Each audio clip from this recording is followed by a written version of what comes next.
If you're over 22 and you're employed, then you most likely have a pension. Not to be morbid, but do you actually know what happens to that money if you die? And have you got the right things in place to make sure that it goes to those who you would want the money to go to? So this is for a typical workplace or private defined contribution pension. If you've got a defined benefit pension, or if we're talking about the state pension, then it works quite differently. But here's how it works for a typical workplace scheme. So when you set your pension up, you hopefully signed something and completed something called an expression of wish form, which is a form which lets the scheme trustees know who you'd like your money to go to if you pass away.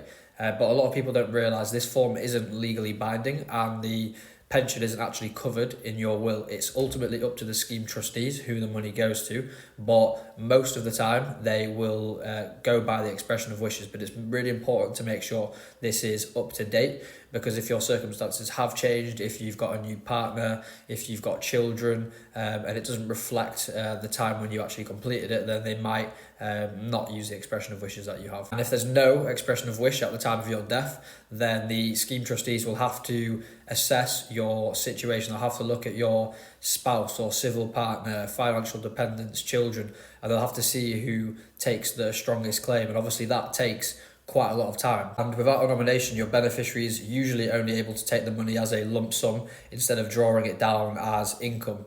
So it's not that the money's lost if you don't have one of these on file, but it's going to make the choices for the beneficiaries reduced, and it's also going to take much longer, so it's much less flexible. And here's another really important rule, and this is around the age of 75, because if you pass away before the age of 75, then your pension benefits will pass to your beneficiaries completely free of any income tax when they draw the money.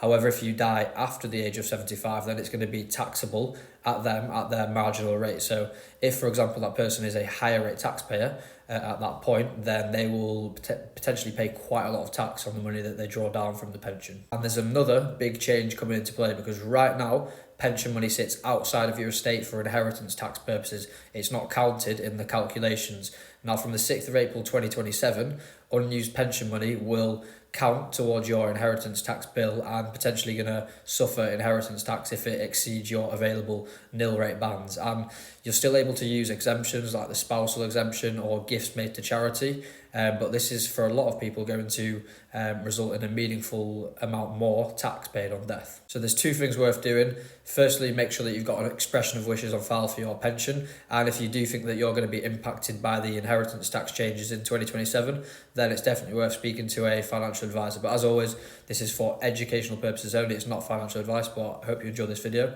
and follow for more educational content.